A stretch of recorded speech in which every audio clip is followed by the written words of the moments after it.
Good morning, everyone. Today is Thursday, August the 11th, and we have a few news items, mainly one big one that I'm going to talk to you about, so hang on. Okay, I'm going to lead with what I consider to be our lead story for today. Of course I am. Wow. Okay, I'm sort of shifting through papers here because my laptop died in the middle of some city council committee meetings last night. It didn't die like the battery died. It died like it freaked out. And if anybody out there can repair an iPad for less than the cost of, my car, let me know because it needs it. Anyway, okay. Bottom line here, I'm going to cut to the chase.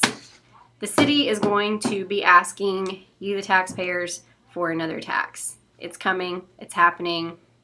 Let's just prepare ourselves for it. I will outline all the details for you in a story that I write later today once I've sorted through all of this.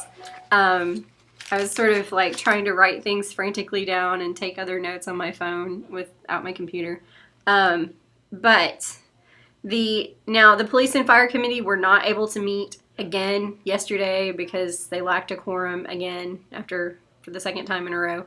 But the finance committee was able to meet, and in a nutshell, they did discuss the golf course, which I will write out in the story. I'm not going to go into that right now. But basically, the police and fire chiefs both came to the table and presented their severe issues with staffing, and showed some numbers that, quite frankly, I found pretty shocking as far as what our guys in Blytheville on police and fire are being paid compared to just the state average. Just like we were talking a major difference in pay between our highest paid people and just the average in the state, not like the highest in the state or anything like that. And basically they're saying we can't keep people, we can't stay fully staffed. People will come here, get hired, train, get their training under their belt, and then just transfer somewhere else where they can keep their retirement and get more money. And, you can't blame people for doing that. So the biggest problem that both the police and fire chiefs pointed out is they can't keep people, they can't keep quality people, they can't keep trained people, because the money is just not good enough. Long discussion. I'm not going to give opinion here on what I may write a column about it later. I'm not here at this point to give my opinion on how they should come up with the money, whether it should be through cutting or tax increase. But bottom line, to commit to giving both of the chiefs the amount of money they need to just raise their salaries to the state median, the city's going to have to come up with about $1.6 million in additional revenue per year. So that, my friends, means a 1-cent sales tax. And I believe, I'll write it all out for you. I'll give you all the details when you read the story, like later today. But basically, a 1-cent sales tax is going to be discussed. The council is going to be talking about it. The mayor I'm sure they're going to hold some public forums. We might even get involved in that here in some way online. I don't know. I'm thinking of some ideas. But you guys can let me know what you think about how you would like to share your thoughts with our elected officials, because I do know they're going to want to hear them, in theory. I'm going to stop on that. Anyway, but this is coming. The tax is going to probably be on the November ballot. So there you have it. I did also attend a meeting yesterday afternoon with the Quorum Court's insurance committee, and really there's nothing to report. It was purely just the insurance brokers for the county showing the county some numbers on, what kind of diseases and medications and such they've been paying out for county employees. No action was taken, no votes taken, no rate raises or anything yet. It was purely just informational. I may type that information up for you later, but not a whole lot to talk about there. Okay, and in some really sad news, I'm sure you guys are all already aware, I just haven't touched on it here yet.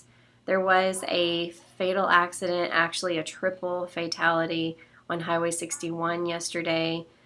We were able to get a few more details from the state police.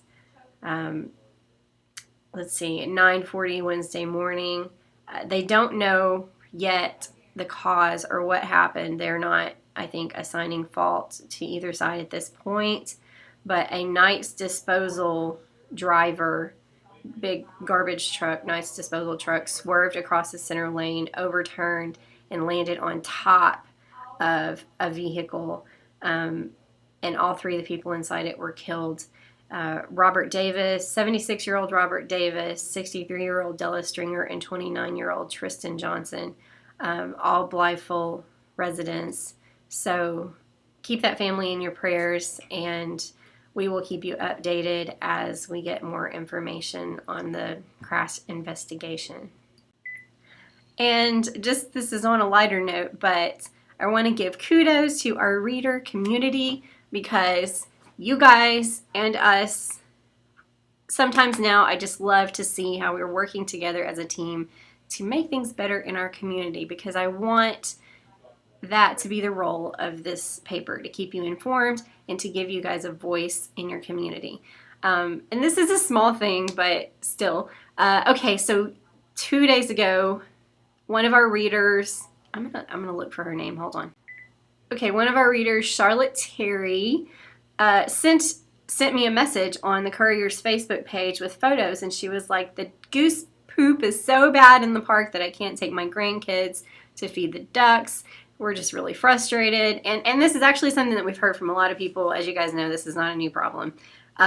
So we sent someone out, we took a photo, we ran it on the front page, and lo and behold, by yesterday afternoon, all the sidewalks have been power washed, and supposedly there is now a plan in place to keep that going. So, you know, it's goose poop. It's not like a big major deal, but I think that that just shows how the process is working, and I feel like what we're doing here is working, and I'm just so appreciative of you guys for being part of your community and helping us to fulfill our role in the community.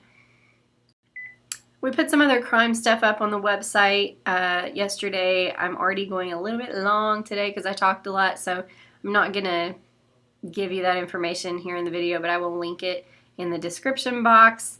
And everyone have a great Thursday, and I will see you tomorrow.